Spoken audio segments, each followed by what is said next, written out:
एक समय की बात है।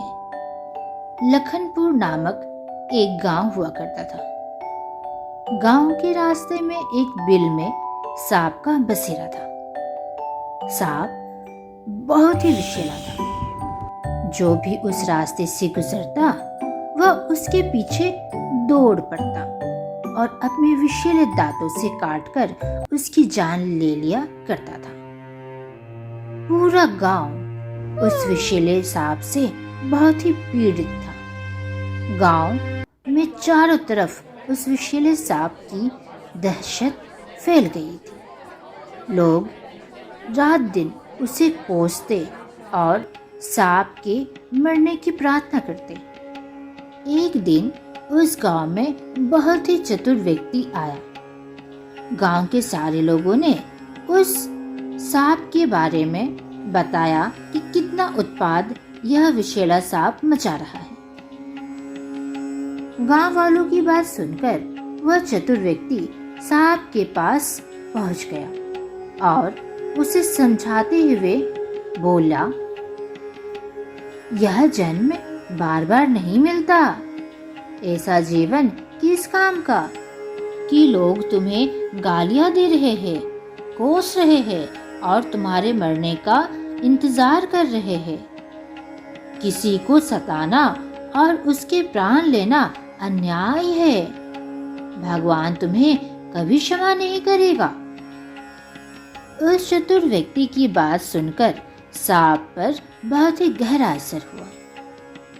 सांप उस चतुर व्यक्ति के चरणों में जा लपटा और कहता है, हे ज्ञानी व्यक्ति, आप ही बताइए कि मैं क्या करूं? उस चतुर व्यक्ति ने कहा, तुम लोगों पर हमला करना छोड़ दो ताकि वे भय मुक्त होकर हंसी खुशी अपना जीवन जी सके। सांप ने उस चतुर व्यक्ति की बात मान ली। उस दिन से उसने किसी पर भी हमला करना छोड़ दिया। वह खुले मैदान जैसे ही बाहर आता और भोजन की तलाश में इधर उधर घूमता तो उधर से गुजरते हुए गांव के शरारती बच्चे उस पर ईंट पत्थर बरसाते। सांप यह सब कुछ चुपचाप सह रहा था।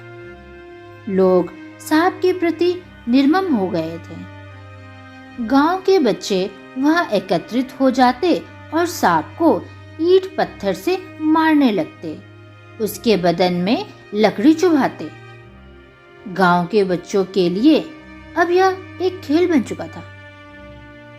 वे यह सब करके बहुत ही आनंदित होते थे, किंतु सांप को बहुत ही पीड़ा होती थी। गांव वालों की वजह से सांप को बहुत ही गहरी चोट भी लगती थी, क्योंकि बच्चे उसे मारा करते थे। इस प्रकार सांप को भोजन के लिए जाने में भी भय सताने लगा और वह दिन प्रतिदिन दुर्बल हो चला था। कुछ दिनों के बाद संयोगवश एक दिन वही चतुर व्यक्ति वहां से गुजर रहा था। उसने सांप को पीड़ा से करहाते हुए बहुत ही बुरी स्थिति में देखा तो वह बहुत दुखी और आश्चर्य हुआ। वह वहां रुक गया और सांप से उत्सुकता पूर्वक पूछा, अरे यह तुम्हें क्या हुआ? तुम्हारी ऐसी दयनीय स्थिति कैसे हुई?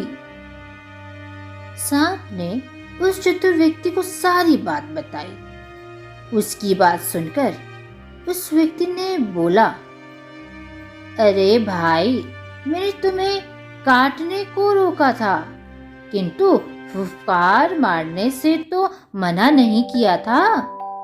जो प्रकृति के नियमों के विरुद्ध चलता है, लोग उसे जीने नहीं देते।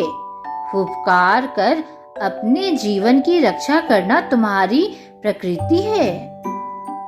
सांप को अब जाकर असली बात समझ में आ गई। उस दिन से किसी के भी पास आने पर उसने फुफकारना आरंभ कर दिया। सांप की फुफकार सुनकर लोग डर जाते और बच्चे तो वहां से घबराकर दूर भाग जाते।